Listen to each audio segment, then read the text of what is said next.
Ora viva, mais uma vez, muito boa noite, seja bem-vindo a mais uma edição do seu telejornal.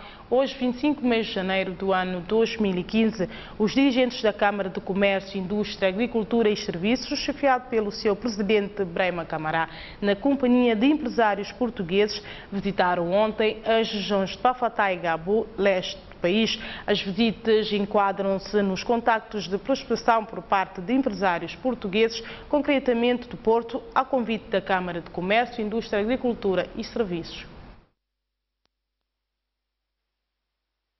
Depois de Bissau, onde as visitas incluíram encontros com o Ministro do Comércio, António Cirifo Imbalo, e o Presidente da República, José Mário Vaz, a delegação de empresários lusos, concretamente do Porto, acompanhada pelos homólogos guineenses, chefiados pelo Presidente da Câmara de Comércio, Indústria, Agricultura e Serviços, Brema Camará, deslocou-se às regiões de Bafatá e Gabu, no leste do país. Na região histórica de Bafatá, berço do fundador das nacionalidades guineense e cabo-verdiana, Amílcar Lopes Cabral, os empresários visitaram a empresa Badora e os dispositivos técnicos utilizados na produção da água comercializada, algo extensível à cerâmica de Bafatá e ao Centro de Tinturaria de Ponte Nova, em Bafatá, antes de uma troca de impressões com o governador sobre as potencialidades da região.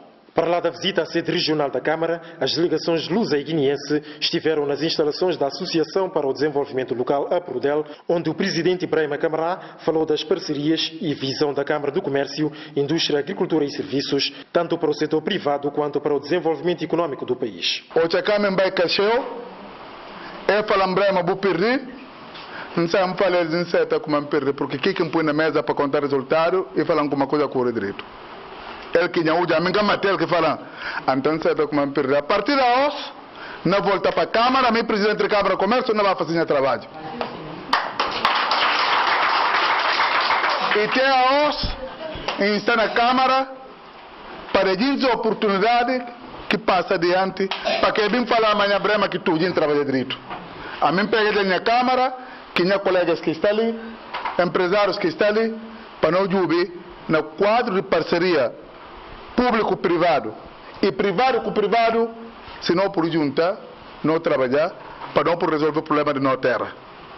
Porque quem está resolvendo o problema de terra em toda parte do mundo é que é o governo e o sector privado. O governo está regular e está por leis e cria segurança e cria ambiente propício de negócio para empresário por trabalhar e ganhar dinheiro e pagar imposto, para o governo tomar aqui imposto e fazer investimento para desenvolvimento e pagar salários. Esse que é o processo normal, esse que é a dinâmica normal.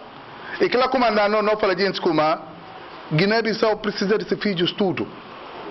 E que é só hora que o ser governante que pode ajudar. E que é só hora que o ser empresário que pode ajudar. Cada quem tem que aqui pode fazer. Que é que mais importante é humildade e tolerância para não pôr na mão, para não preocupar na terra. O presidente Brema Camará quer a Câmara do Comércio, Indústria, Agricultura e Serviços mais dinâmica e mais interventiva, com delegacias regionais reorganizadas e já com apoio financeiro para o funcionamento pleno das mesmas. Qualquer um de nós que está ali, se só para ver na cabeça, não quer saber. Porque graças a Deus, Deus dá a oportunidade de resolver que mínimo que não por diante aquele, não sei aquele. Mas não fala como, para não ter esse direito, e preciso para a nós tudo não ter aqui mínimo. Para cada quem ter mínimo, ora acabou de ter que ser o vizinho que tem de comer. Se o tem bom corpo, se o tem bom sentido, o cara dormir direito. Que lá comanda, ora como se pôr a cabeça, eu tenho que me ser para tudo camarada. Eu tenho que me ser para tudo colegas. E para a concretização de tudo quanto é perspectiva, o presidente da mesa da Assembleia Geral da Câmara do Comércio, Indústria, Agricultura e Serviços, Armando Correia Dias, apelou à preservação da união no seio das câmaras regionais. Já em Gabu, o presidente da Câmara de Comércio, Indústria, Agricultura e Serviços, Brema Camará, manteve o encontro de trabalho com os membros da sua direção e a Câmara Regional deste polo comercial na presença de empresários portugueses. Brema Camará manifestou a sua determinação em ultrapassar as dificuldades vividas pela Câmara de Comércio em consequência do golpe de Estado de 12 de abril de 2012. O presidente da Câmara de Comércio, Indústria, Agricultura e Serviços, Brema Camará, foi recebido com os membros da sua direção e a delegação empresarial portuguesa pelos dirigentes da Câmara de Comércio da região de Gabu, cuja situação foi descrita pelo seu presidente. Câmaras regionais estão com grandes dificuldades, se acabou de subir, mas não pensa como acabou vindo a não resolver todos esses problemas. Se não acabou permitir. Câmaras sócios, aliás, de todos os setores, está com grandes dificuldades. Não pensa como vinda e não tenta resolver todos esses problemas. Não me se fala vos como não está ali com grandes dificuldades, se não você vê, quanto viaja no papel não tem um atraso de renda quase de 4 anos, não tem atraso de salário de alguns funcionários que não tem, né? E mais outros problemas. Não pensa como boa presença não resolve aquele problema. Não me se fala vos como na Gabu e tem uma união entre todos os associados, particularmente a direção da Câmara, e tem uma união, só faltando para não reorganizar melhor. A situação já é do conhecimento do presidente da Câmara de Comércio, Indústria, Agricultura e Serviços, Brema Camará, tanto assim que já disponibilizou recursos financeiros para a resolução dos problemas existentes nas câmaras regionais à escala nacional, começando assim por libertá-las das repercussões obviamente negativas do golpe de Estado de 12 de abril de 2012. E para o 12 de abril, empresas para funcionar como deve ser, e dinheiros, cotas que a pagar, só que o presidente da Assembleia falar, no Estatuto de Câmara, ora acabou que paga cota 6 meses, o cara tem direito de reclamar nada, o cara por dizer nada, o cara por fazer nada, o cara por candidatar para nada, o cara por votar, o cara por votado. Porque tem um estatuto, se o tribunal aqui, estatuto que não leva. Ora que o vai queixar de alguém, fala, bote-se de bom estatuto. Isso é uma Constituição da República, competências estabilizadas. Estatuto também é assim. Ora que o leva a direção da Câmara do Tribunal, o juiz não fala que isso é estatuto. E que estatuto que não vai ouvir a letra da palavra. A boa botar os deveres lá, botar as competências, mas também botar as obrigações enquanto associado. Se está em falta com obrigações, você tem direito a exigir nada, você por ser porque é uma organização facultativa e co-obrigatório. E um manual se você misti, você entra. Se você misti, sai o formar a Câmara. E co-obrigatório. Ninguém que está falando como o misto, o camisto tem que ser sócio da Câmara. E está falando como não manual está ali. Se você está interessado ou gosta de uma maneira, bimbo paga, bocota, vou escrever. Para não por em diante. Numa perspectiva de uma melhor reorganização, o presidente da Câmara de Comércio, Indústria, Agricultura e Serviços, Brema Camará, exortou aos comerciantes ou empresários que ainda não se inscreveram, no sentido de formalizarem as respectivas inscrições como forma de poderem estar em pleno gozo dos seus direitos e deveres nesta nova dinâmica. Empresários que estão ali, vão inscrever na Câmara de Comércio. Vão pagar a cota para ver amanhã. Por quê? Todo o financiamento que o sector privado vem mobilizar, se vem para o banco. Primeiro que a Kena pediu, é o cartão de inscrição na Câmara de Comércio. Segundo que a Kena pediu, é o recibo que na prova de comar, botar cotas em dia. Terceiro coisa, a partir de que a culpa por Jubi, quem que candidato começa a apoiar e dirige a Câmara. E aquilo aqui princípios de obrigatoriedade, deveres que qualquer um de associados de Câmara. E que a obrigação para estar na Câmara é facultativo. E associativismo. E manhoandar que hora como mistir, ou por entra. Se buscar mistir, ou por saber na outra manhoandar começa. Mas um entra naquele manhoandar e tem regras, e tem normas, e tem princípios que tem que cumprir.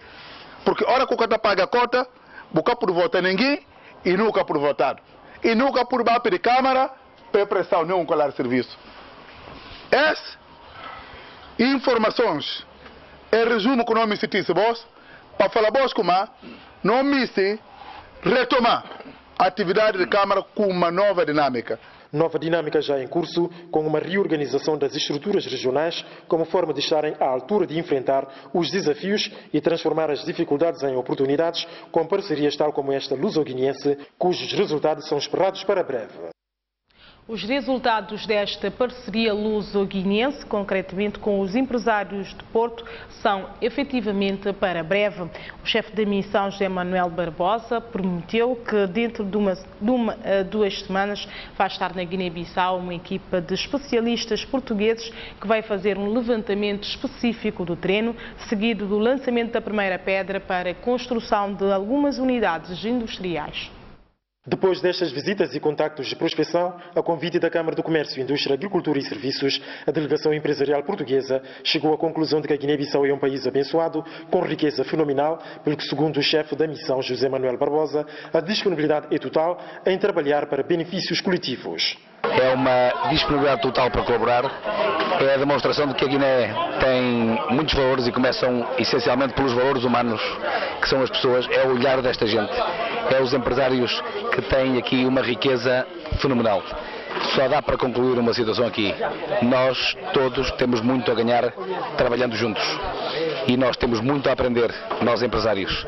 Nós estamos a conhecer, nunca tínhamos vindo a Bafatá, a Gabu, já dá para ver que isto é um povo abençoado, que é um povo de trabalho, é um povo superior, como todos os outros que gostam de trabalhar e ganhar dinheiro, e isto deve-se claramente à presença da Câmara de Comércio, que nos tem apoiado a demonstrar tudo aquilo que são os valores e que é a riqueza desta nação. O chefe da missão empresarial portuguesa destacou o setor primário como ponto de partida de investimentos que resultam destas visitas e contactos de prospecção na Guiné-Bissau. Temos de começar muito claramente pelo setor primário, que é um setor essencial.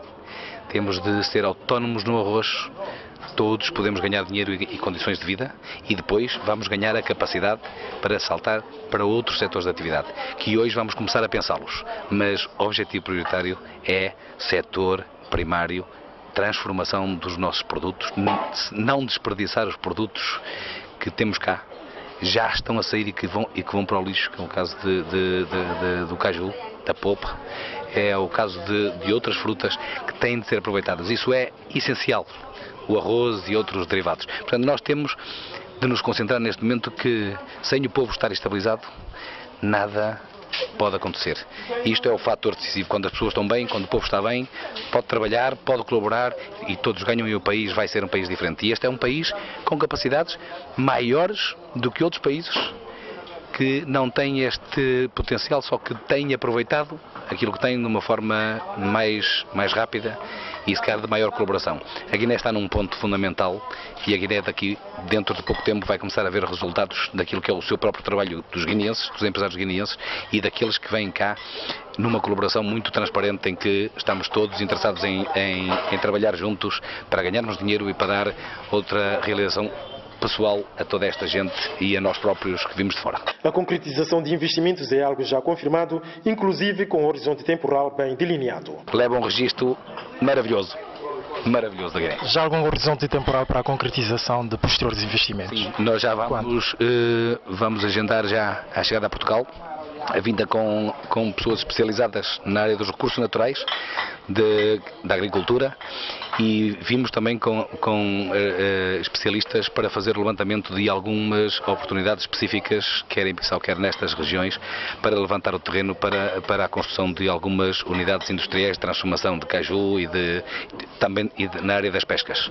Portanto, nós vamos já agendar para dentro de uma semana, 2 semanas, temos uma equipa de trabalho que vem para cá fazer o levantamento destas oportunidades e aí sim nós vamos fechar contratos onde tem timings, onde tem datas para se lançar a primeira pedra. E esse é para ontem, é urgentíssimo para todos nós. Empresários portugueses e a Câmara de Comércio, Indústria, Agricultura e Serviços de mãos dadas numa parceria que promete resultados positivos mediante identificação de oportunidades e consequentes investimentos lusos na Guiné-Bissau. As primeiras estruturas regionais da Federação das Associações da Defesa e Promoção dos Direitos das Pessoas com Deficiência foram implementadas ontem nas regiões de Bafatá e Gabu. Foram igualmente impulsados os delegados para os chamados Fóruns Regionais da Federação dos Deficientes Físicos e Mentais para a zona leste do país. No decurso de 6 anos da sua fundação, a Federação dos Deficientes já identificou mais de 13 mil pessoas, entre homens e mulheres, com deficiências físicas e mentais a nível de todo o país. Por se tratar de um número elevado de guineenses que apresentam problemas de incapacidade física e mental, a Federação desencadeou iniciativas de implantação das suas primeiras estruturas regionais como forma de coordenar melhor as suas atividades em prol da defesa e promoção dos direitos de pessoas portadoras de deficiência. Foi o que aconteceu ontem nas regiões de Bafatá e Gabu, com a tomada de posse dos corpos dirigentes das duas primeiras delegacias regionais da Federação dos Deficientes Físicos e Mentais. A jovem Mariama Embaló é quem vai dirigir os destinos dos deficientes da região de Gabu, pelo menos durante um período de 4 anos consecutivos. Uma manequim estava na esforça, porque não conseguia ter já uma escola inclusiva própria ali dentro onde não fazia imposto, e tem alguns deficientes que se integrar dentro dessa escola, que elas, graças a Deus, com esforço, mas não ter uma esforça para ir lastrar tudo a região. Para toda escola que não funciona dentro da região de Gabu, para deficientes estar integrados dentro daquela escola, para ter acesso à escola, para ter tudo direito, como que a gente também está lá, porque não luta para a inclusão social. Ana Moscuta Touré, também deficiente motora, é a primeira vice-presidente da Federação.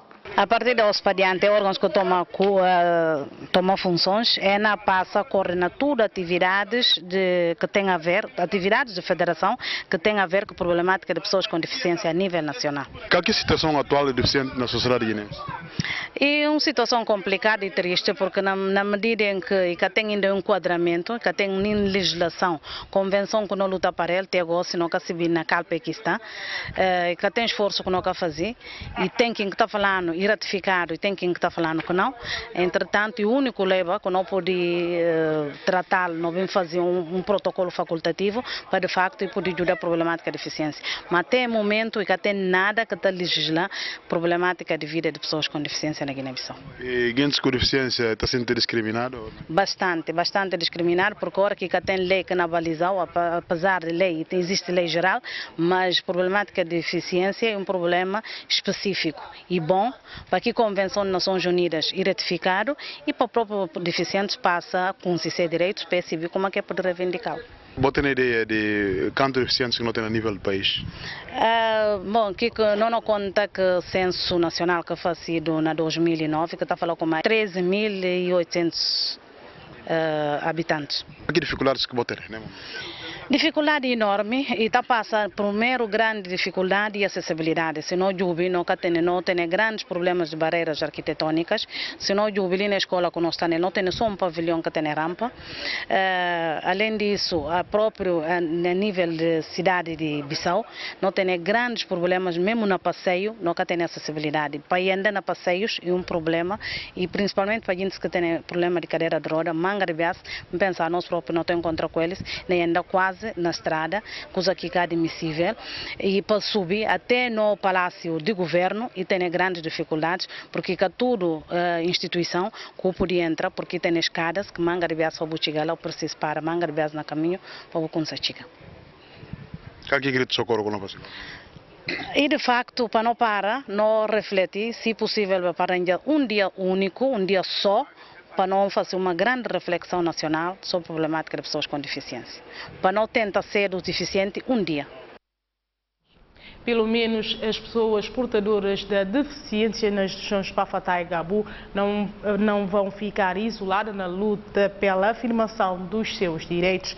A Federação dos Deficientes vai poder contar também com os apoios dos poderes locais e da estrutura regional das Forças Armadas.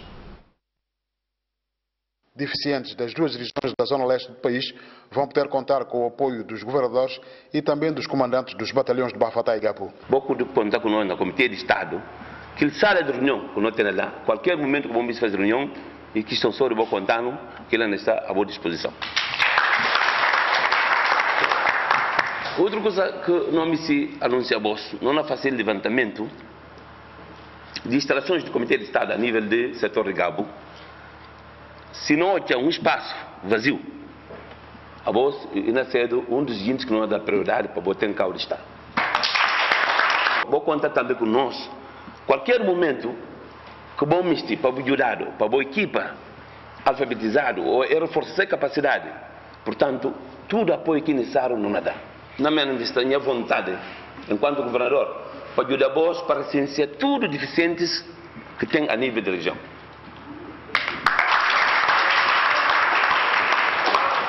Se não conseguir recensear eles para nós saber quem que está, como é que está, tal que, portanto, se capacidade, ainda ser difícil para nós produzir eles. Tanto, em caro, em todos os meios que tem, vou me está disponível por na boa disposição para não fazer recenseamento. Nós, enquanto autoridade também, não nascer do sentinela desse fórum, da estrutura que acaba de tomar posse. Então, tudo junto, de mãos dadas, não penso não por fazer alguma coisa a nível de região. O destino de cada um de nós, ninguém está certo, percebe de forma como é que nós está, mas não fala voz, não tem nem portel para voz, ou passa na portel, não na partilhar com vós, não pequenino conhecimento que não tem, a nível, não está a falar de globalização, na nova tecnologia, não na partilhar com a associação de pessoas deficientes. A nível de segurança e defesa, na falar não está na proteger vós, na todo sentido. Bano juda kiki kapode, para juda eles. Est-ce que nos chefs d'armée atual está peri? Não bata próxima com outros unidade. Est-ce que bom? Da Federação dos Deficientes fazem parte 14 associações, entre as quais a Associação de Surdos, de Mudos, Cegos, Coxos e Retardados Mentais. Embora continue a apresentar uma taxa de escolarização muito baixa, a classe dos deficientes guineenses já conta com 16 pessoas com formação superior, essencialmente nas áreas de Medicina, Direito e Sociologia. A Direção-Geral do Gabinete Técnico de Apoio ao Processo Eleitoral, em colaboração com a CNE, realizou um encontro com os técnicos da Administração Eleitoral na cidade de Cachungo, região de Cacheu. O propósito é de juntos encontrarem soluções para resolver os problemas para o próximo processo eleitoral no país. Foi realizado em cidade de Cachungo um encontro de técnicos da administração eleitoral com o propósito de analisarem o processo eleitoral de 2013-2014 a fim de fazer possíveis correções para os próximos processos eleitorais no país. E desejar também um bom trabalho, com bons resultados, boas recomendações para o governo. E digo isso em nome dos meus superiores hierárquicos e em nome do senhor governador que aqui não está e que com certeza virá acompanhar os trabalhos, está em missão. Que era muito bom para não tentar corrigir aquilo lá antes de não vai para a nova atualização. Porque não me se tem um banco de dados fiável, como qualquer país de sub-região. Daí que é bom para não refletir. A nossa de administração eleitoral, agora que não fala de administração eleitoral, não fala de GETAP, Gabinete Técnico de Apoio ao Processo Eleitoral e Comissão Nacional de Eleições. Não tem, talvez não conseguir identificar qualquer problema que a administração eleitoral não encontra depois desse recenseamento eleitoral e nesse futuro está permitindo não dar uma coisa consistente para não falar o governo permitindo para não acho como até 80-90% do problema não pode identificar e não tenta ver se não dá alguma solução a problemas que não encontra no momento. Abu Camará, secretário de Estado de Ordenamento e Administração do Território, disse que o tema escolhido é para refletir sobre o último recenseamento eleitoral. Este recenseamento precisa ser atualizado periodicamente, mantendo-o funcional de modo a responder a exigências eleitorais. Por isso estou seguro de que deste encontro de reflexão sairão resultados que proporcionarão melhor consistência do sistema de base de dados e credibilizar ainda mais o nosso sistema eleitoral no seu todo. O governo liderado por Sua Excelência Domingos Simões Pereira, primeiro-ministro, está determinado na realização de eleições autárquicas durante a vigência da presente legislatura, esperando por isso que a lei das autarquias locais seja promulgada por Sua Excelência Senhor Presidente da República, o que seguramente acontecerá no decurso do primeiro trimestre deste ano. O debate para achar soluções para os problemas do caderno eleitoral no país continua a ser o motivo desta reunião dos técnicos da administração eleitoral da GETAP e CNE. Foram 2 dias de debates intensos dos técnicos na busca de solução de problemas dos cadernos eleitorais. O ato de encerramento foi presidido pelo presidente da Comissão Nacional de Eleições CNE, Augusto Mendes. No último dia de reflexão sobre o processo eleitoral, os técnicos chegaram a acordo nos seguintes pontos e deixaram recomendações. Os técnicos da administração eleitoral recomendam ao governo a não poupar esforços que visa mobilizar os meios indispensáveis para que num curto espaço de tempo se proceda à atualização dos cadernos eleitorais segundo preceituado na Lei de Recenseamento Eleitoral. Apesar dos vários constrangimentos identificados, os técnicos da administração eleitoral apreciaram com especial atenção o esforço do Gabinete Técnico de Apoio ao Processo Eleitoral e o elevado espírito de sacrifício e do patriotismo consentidos pelos agentes recenseadores. Essa iniciativa, penso que, em nome dos participantes, em nome do OGE, Organização Eleitoral, que esse evento possa repetir constantemente a fim de termos já as dificuldades que a gente possa encontrar antes de iniciar uma etapa do processo de trabalho. Alan Sanca garante que o GETAP constatou que houve no último processo de recenseamento eleitoral algumas falhas, visto que nada é perfeito. Adianta ainda que este encontro lhes permitiu corrigir os erros que poderão advir no futuro. É importante frisar que a resolução de certos problemas que se colocam na administração eleitoral guineense tem que passar pelo apoio do governo. Durante esses 2 dias, analisamos as preocupações dos responsáveis do processo eleitoral sobre o último recenseamento eleitoral, tais como dificuldade encontrada, estrangulamento e outros, os quais foram constatados e tecnicamente regulares. Facto que nos permitirá enfrentar melhor a atualização dos nossos dados eleitorais junto do servidor central que temos. Ao sairmos daqui, possamos estabelecer as bases para um melhor relacionamento, tanto ao nível pessoal como institucional, assim como estarmos na condição de propor ao governo medidas concretas de saneamento dos problemas da nossa administração eleitoral. A atividade que ora se encerra pode ser interpretada como uma demonstração inequívoca do governo quanto ao cumprimento de uma das disposições constantes da Lei do Recenseamento Eleitoral, qual seja a periodicidade da atualização do recenseamento eleitoral, que devia ter início no corrente mês de janeiro. Auguremos que o passo seguinte seja a marcação pelo Governo da data do início da atualização do recenseamento eleitoral. Este encontro, que teve a duração de 2 dias, tem como objetivo reunir os técnicos para a troca das ideias, informações e experiências, permitindo assim criar estratégia para a resolução de importantes problemas que o têm afetado durante as eleições passadas.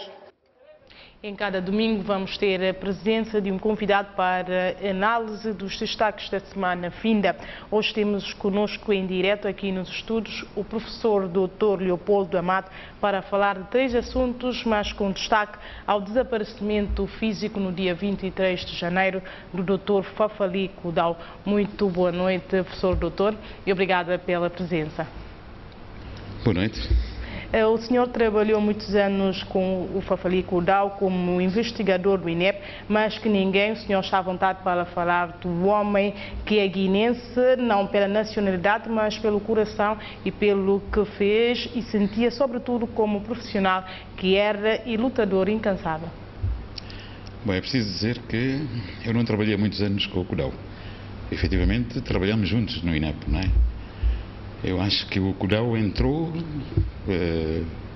e pouco tempo depois eu saí, não é?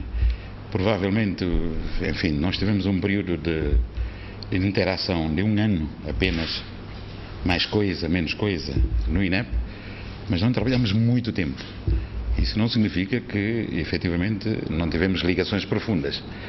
E na realidade, nós tivemos essa ligação. O que eu devo dizer é que nós, os guineenses, a Guiné-Bissau, porque eu considero o Kudau, o professor Dr. Fafali Kudau, eu considero um guineense. Eu lembro-me e refiro-me ao período em que eu trabalhei com ele no INEP, lembro-me que ele morava no INEP. Ele tinha, para quem conhece Bissau há 20 anos atrás, foi nesse período em que nós nos interagimos no INEP. O professor Fafali Kudau morava em Kuntum, quando chegou a Guiné-Bissau, né? numa casa modesta, para não arriscar aqui dizer que ele morava num quarto. E passava quase toda a vida no INEP. Era o investigador mais assíduo do INEP.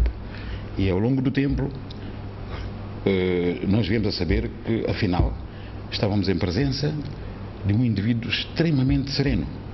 Isto é uma das condições fundamentais para se ser investigador. Mas um indivíduo também muito compenetrado com o que faz, um indivíduo, efetivamente, com uma capacidade enorme de relacionamento com os colegas, com os parceiros, com todos os intervenientes do processo de investigação. Um indivíduo que produziu coisas extraordinárias, em que inclusivamente abriu temáticas novas, temáticas de estudo no país, mas que não se limitou apenas à investigação. E provavelmente ele terá sentido em algum momento de que era preciso fazer outras coisas, né? Ele participou nos estudos mais importantes, primeiros estudos estratégicos que se fizeram na Guiné-Bissau. Eu refiro-me ao exercício na TCAP, refiro-me aos estudos prospectivos, mas há outras pessoas que efetivamente acompanharam muito mais o professor Fafali Kudau e que melhor do que eu podiam efetivamente testemunhar isso. O que eu posso dizer, por exemplo, o Faustino Mbali, Filomena Tipote, por exemplo, no projeto Voz de Paz, eventualmente o Raul Fernandes, o Hugo Monteiro, não é, com quem partilhou o projeto da universidade. Mas ele não ficou por aí, ele quis ensinar. Ensinar é uma dimensão importante da investigação. Quando você investiga, você tem que partilhar. É como fazer as coisas e meter dentro da gaveta e não. Então ele quis ensinar, quis ter inclusivamente uma participação cívica muito proativa, muito profunda. E fê-lo através da criação de um jornal, fê-lo através das aulas que dava, mas fê-lo também através da Voz de Paz. Era um indivíduo que acreditava que uma das suas missões na Guiné-Bissau era efetivamente contribuir para a paz. Falando nas missões do Malogrado, sabe-se que o Malogrado deixou obras. E que importâncias estas obras têm para o país e que o país precisa de obras? Fafali Kudau foi, em primeiro lugar, o primeiro estudioso profundo do nosso sistema eleitoral, né? Como sabe, não nos faltaram eleições na Guiné-Bissau.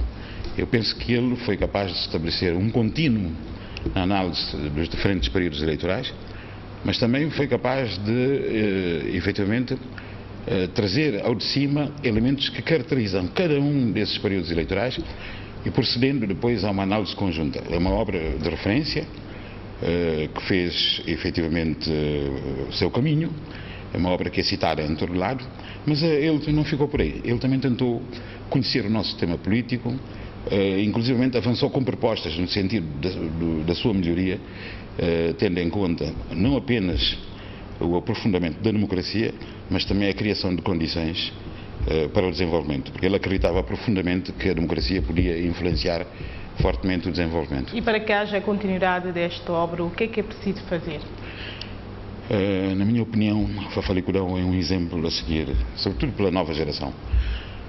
Como eu disse, era um homem compenetrado no que fazia, era um homem sereno, mas era sobretudo um homem dotado pela reclusão. Repara, uma das características que o investigador tem que ter é efetivamente rodear-se de condições no sentido da reclusão, no sentido da compenetração para o trabalho de investigação, e isso efetivamente o Fafali Kudau tinha. Em tudo o que fazia era notório a sua dedicação, o seu empenho e a sua entrega total, né? Eu penso que esse é o exemplo, esse é que é o caminho. Essas referências nós podemos ter e a nova geração deve efetivamente inspirar-se naquilo que foi. E que homenagens podemos vender àquele que foi um grande homem para o país?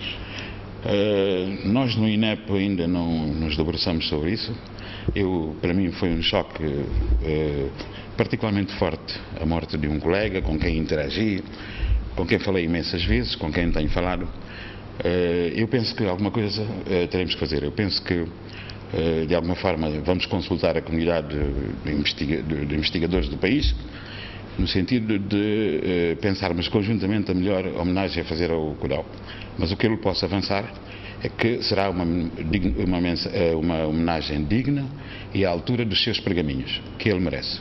Mudando de assunto, dos acontecimentos marcaram o país neste dia 20 de janeiro e 23. Pela primeira vez, o dia 20 de janeiro, que é dia dos heróis nacionais, renderam homenagem a alguns antigos combatentes da liberdade da pátria já falecidos, como por exemplo o ex-presidente da República, João Bernardo Vieira Nino. O que é que o senhor professor doutor tem a falar sobre isso? Eu acho que qualquer país precisa dos seus referenciais. E qualquer país tem a sua historicidade. Guiné-Bissau também tem a sua historicidade. Há a historicidade pré-colonial, há a historicidade colonial, há a historicidade da luta de libertação nacional e há a contemporaneidade que nós vivemos. E eu creio que em cada fase, em cada período da nossa vida, nós precisamos dos referenciais simbólicos e outros que nos dão o substrato para que nós possamos continuar. Por exemplo, o sermos guineenses, o termos tido pessoas que lutaram abnegadamente para um aspecto em concreto, neste caso para aqueles que lutaram pela independência, eu creio que sim, quer dizer, o pior que nos podia acontecer é efetivamente esquecermos esses referenciais. Esses referenciais não são lembrados apenas como heróis, pelo que fizeram, mas são, do ponto de vista simbólico, digamos assim, uma referência importantíssima para o país. Acho que é de todo justificado. Agora, relativamente ao presidente Nino Vieira, também acho que é justificado, quer dizer, independentemente das polémicas que se possam estabelecer sobre se alguém devia ser ou não um herói, esse debate é perfeitamente normal. O que interessa é que também sejamos capazes de olhar para a parte boa que o indivíduo fez, não é? E não há dúvidas que na história da Guiné-Bissau, para o bem e para o mal, Nino Vieira é uma figura incontornável. As comemorações de 23 de janeiro, pela primeira vez, realizou-se no Centro Tito, lugar onde foi lançado o primeiro tiro para o início da luta da libertação nacional. Será que isto é uma viragem de página em relação à valorização de lugares históricos e de reconhecimento aos antigos combatentes? Não sei se ainda é um virar de página. O que eu sei é que esta comemoração em Tite chama a atenção para a necessidade de valorização de outros lugares históricos. Nós temos imensos lugares históricos, não é? Lugares também que constituem as nossas referências. Temos Iemberém, temos Cantanhês, temos Cubucaré, temos o Caçacá, temos Guilherme, enfim, parece que estou a falar sobre o Sul, não é?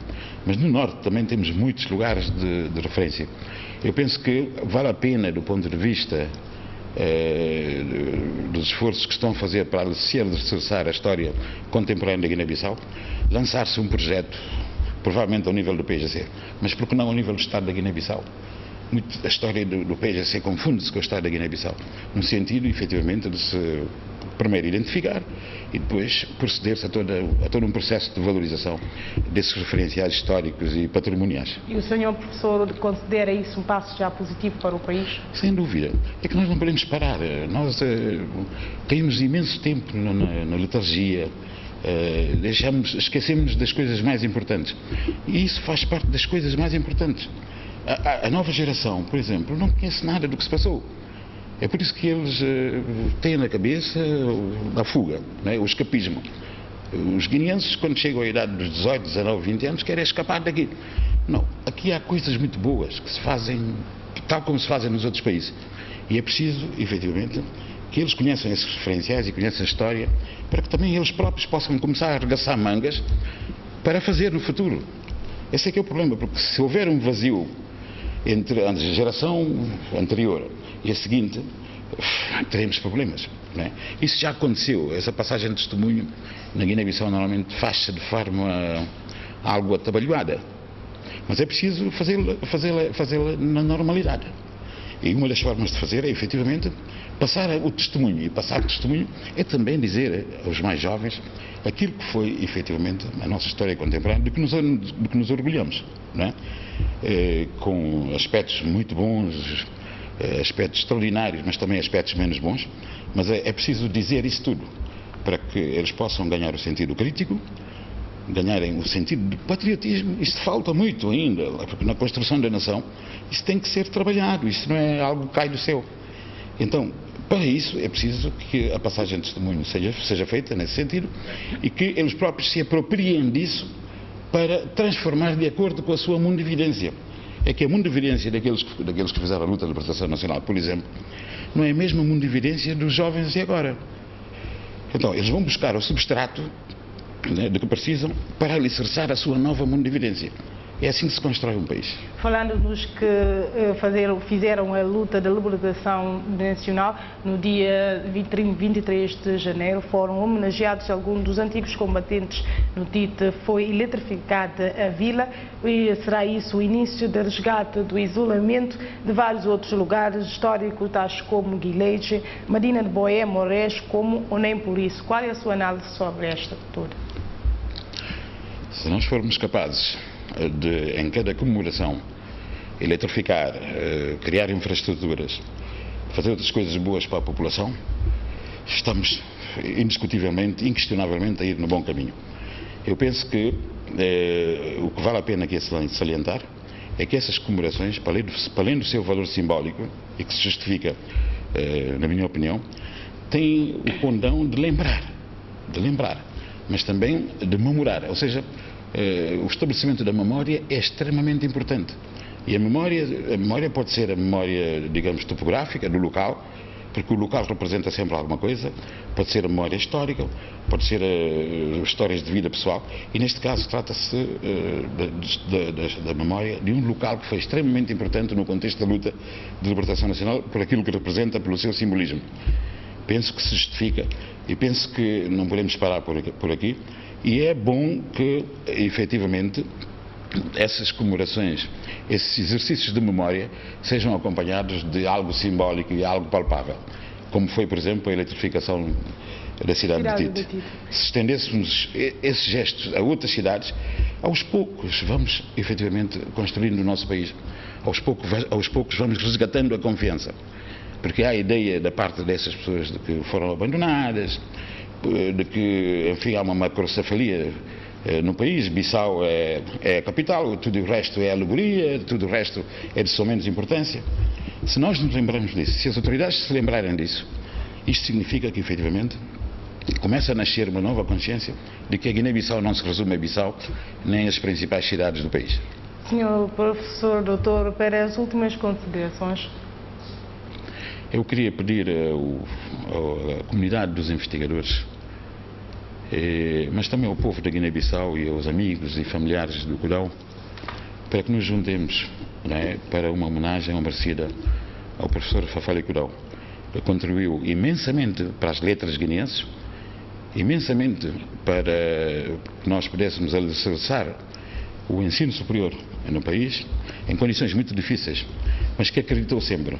E hoje em dia há imensos alunos que estão a trabalhar em muitos lados, que saíram da Universidade de Colinas de Boé, e que foram formados em condições físicas e outras muito complicadas, mas que se revelam à altura dos desafios. Eu próprio trabalho com um assistente, né, que foi formado nessa escola, e devo dizer que tenho imensa admiração por esse assistente.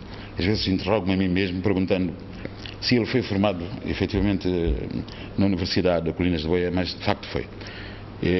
O professor Fafali Cudão não era apenas reitor, ele dava aulas, procurava fazer o segmento pedagógico e preocupava-se com a qualidade do ensino que se administrava, ainda se administra na Universidade de Colinas de Boé. Eu penso que um indivíduo que tinha todas as condições para viver na sua terra, mas que preferiu, digamos assim, o pan-africanismo, aceitou um país de África, neste caso a Guiné-Bissau, abraçou a Guiné-Bissau, constituiu família aqui, tem filhos que são guineenses, ele próprio com, sei lá, uma estada de mais coisa, menos coisa, de 30 anos da Guiné-Bissau.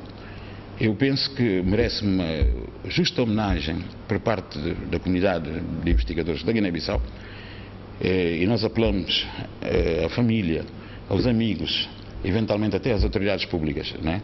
No sentido de conjuntamente refletirmos sobre uma ação merecedora para que possamos efetivamente dignificar aquilo que ele fez por este país. Conclui-se então que o Dr. Fafali Cudão é um exemplo para a Guiné-Bissau, um homem do país. Sem dúvida.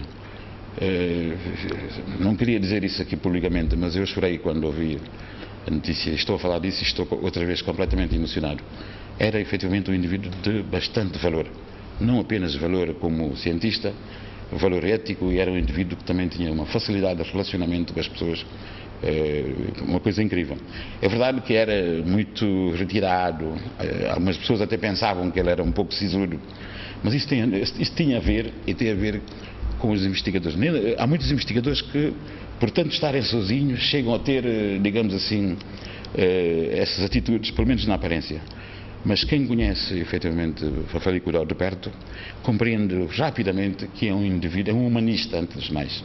Não é? É um indivíduo que gosta de partilhar e gosta de ajudar os outros. É um indivíduo que se entrega às causas. Ele, quando se põe a fazer uma coisa, fala de coração e de alma. Mas o Fafalico Cudal não se limitou a entregar a alma e a fazer as coisas com o coração. Ele deixou obra, deixou efetivamente uma network, uma rede enorme de pessoas que gravitam à volta dele, mas também deixou seguidores, os seus alunos. E que conselhos vais deixar aqui aos que o Dr. Fafali deixou obras? Há toda uma que aprenderam com ele. Há toda uma reflexão que se está a fazer no país sobre o ensino superior, mas também sobre o processo de investigação. Ambas as coisas andam de mãos dadas. E é um momento, efetivamente, de revisitarmos aquilo que Fafalico Cudal fez, mas também aquilo que ele pensava, quer da investigação como do ensino superior. Eu penso que por aí também podemos efetivamente homenageá-lo e fazê-lo da melhor forma. Então, muito obrigada, Sr. Professor Dr. Leopoldo Amalo. Muito obrigado pela sua presença aqui no nosso estudo. Era assim o professor Dr. Leopoldo Amado veio aqui falar dos principais destaques da semana, das notícias da semana. Ivo da Silva Caia, o novo presidente do Sindicato de Base de APSB. As eleições decorreram recentemente em Bissau, em que votaram cerca de 453 participantes. Uma nova era aguarda os trabalhadores da administração dos portos da Guiné, assim como a União e o Diálogo. As eleições nos portos de Bissau reuniram todas as condições exigidas pela lei eleitoral existente no país. Os materiais eleitorais já estavam todos no local antes da abertura das urnas. O presidente da mesa e da comissão organizadora testaram todos os materiais e que dão ao ato um alto nível de civismo e de transparência. Por sua vez, o presidente da comissão organizadora divulgou os resultados dessa votação. Acho que uma eleição corre muito bem. Ainda bem que é decidido para todos os trabalhadores de Porto, 78% dos trabalhadores que votam, um total de 500 e pouco, um total de trabalho de 500 e pouco e vota 460 e tal pessoas. Daí quem acha que vai correr muito bem. Materiais que falta, nada que falta? Não, então material nós temos tudo. A gente vota com todo o civismo e com nenhum confronto, graças a Deus, até no momento ali, não espera como é que atende motivo de ter nenhum outro problema. Então, material, nós temos tudo materiais e trabalho por há um mês, felizmente não concluí. E dentro de uma semana, na direção, não imposta presidente, a comissão pode ir para o fim esse trabalho. Por sua vez, o presidente da comissão organizadora divulgou os resultados desta votação. Nós temos o Dr. Martinho Gomes, que obteve um valor de 134 votos. E candidato de lista A, Ivo da Silva K. Candidato de lista B, que obteve uma margem de 227 votos. Manuel Afonso Có, vulgo Bebé, e obteve um valor de 90 votos. Luiz Gomes Có, candidato lista D, 4 votos. Tendo em conta a obtenção de votos a cada candidato, nota declarar vencedor de exato senhor Ivo da Silva K.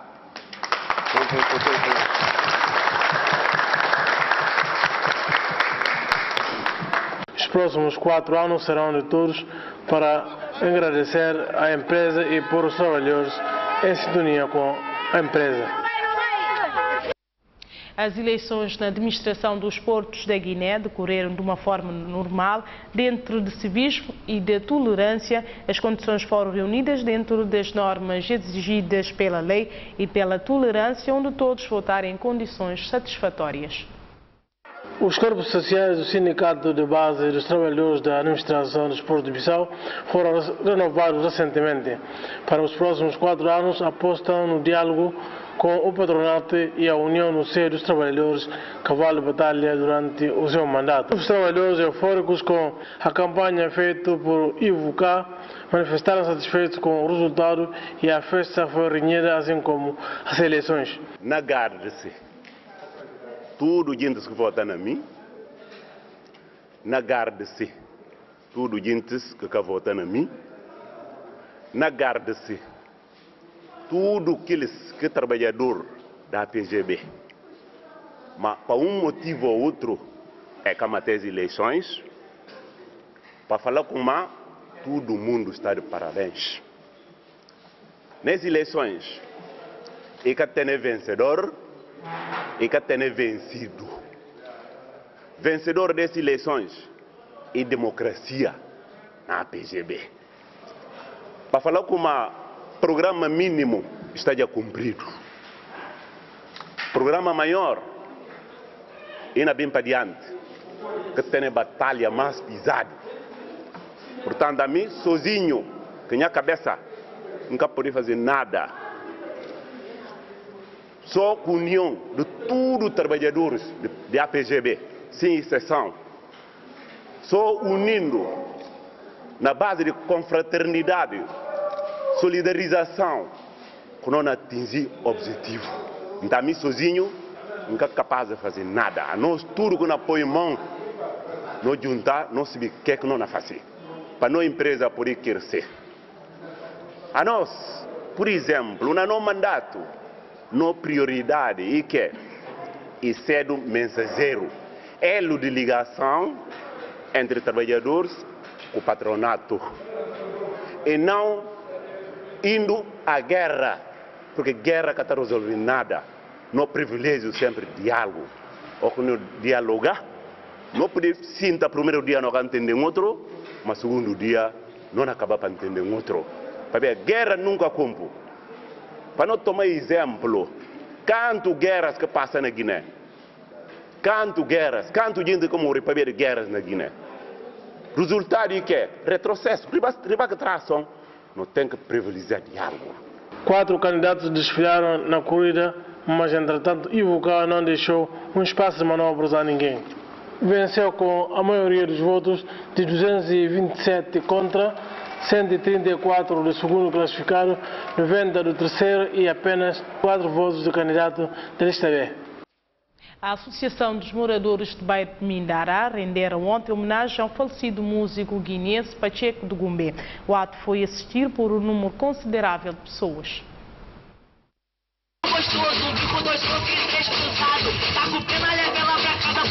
Os moradores de Mindará promoveram eventos de caráter desportivo e cultural para celebrar o 5º aniversário do desaparecimento físico do músico guinense Pacheco de Gumbé. Satisfeito com a homenagem prestada, Eco de Gumbé prometeu continuar a obra do pai. É evento e tem justificado para mim algo importante na minha vida e soma para todos os moradores de Mindará. E coisa que nunca podia esquecer nunca, tirando como conhecer o meu pai, mas nunca tenho que esquecer sempre. E que achei a se estava não podia fazer deixar no outro patamar. Então, não tem a iniciativa para nunca esquecer sempre o meu pai todo o tempo que não completa ano de vida. Não tem que fazer alguma coisa para a gente se lembrar de como ele ainda. A mim que substituto, soma que tudo a gente se vê. E na continuação, não fazer trabalho. Não tem sempre esperança de como não alcançar aquilo que não busca. Porque a esperança é a última coisa que estamos na vida. E na luta, não pensa não conseguir alcançar. Para fazer a gente se ver como Pacheco como. O representante da Associação dos Moradores, por sua vez, apelou os músicos guineenses a serem cada vez mais solidários com os familiares do rei de Gumbé. Só para falar músicos guineenses, sobretudo, é colar de atos que tem e bom não tomar parte, porque assim que Pacheco, amanhã por ser o culto de alguém, e bom não tomar parte para poder agradar próprios familiares de Pacheco, entende? Porque normalmente ia assim. Estava com nós ontem, hoje está com nós. Agora que tem uma iniciativa dessa, e para músicos e companheiros apoiar. Esta é a maior e a melhor homenagem que um filho pode render a um pai músico.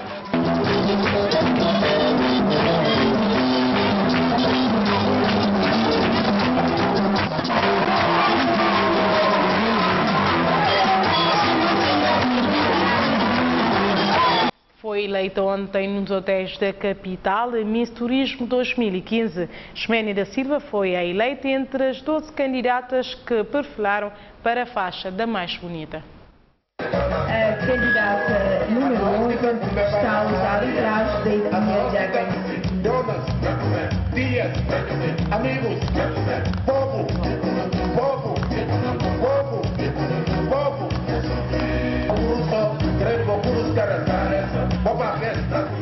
Das 12 candidatas que perfilaram para a faixa da Miss Turismo 2015, a escolha dos júris recaíram sobre a número 7, Ximene da Silva, de 22 anos, 1,60 m, pesa 60 kg e estuda 11ª classe. Não me sinto satisfeito porque esse é um grande faixa que não consegue ganhar, mas esse que não foi, né, segundo mês que ganha, fica contente, não fala minha colega se conseguir faixa.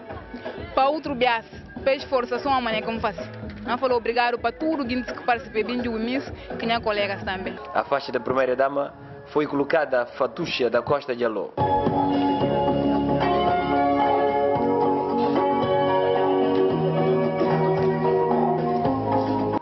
A candidata Mariama Kassamá ficou com a faixa da segunda dama e da fotogenia, respectivamente, enquanto Isis Claudinésio Costa Gomes é eleita a mais simpática de todas. O desafio foi tão difícil, mas nós podemos falar como um desafio promotora, na medida em que essa primeira edição de Miss Turismo da Guiné-Bissau, nós pensamos como ainda tem sequências, e nós esperamos também como ainda tem mais das próximas vezes, ainda tem mais aderência, e tudo começa e verdade.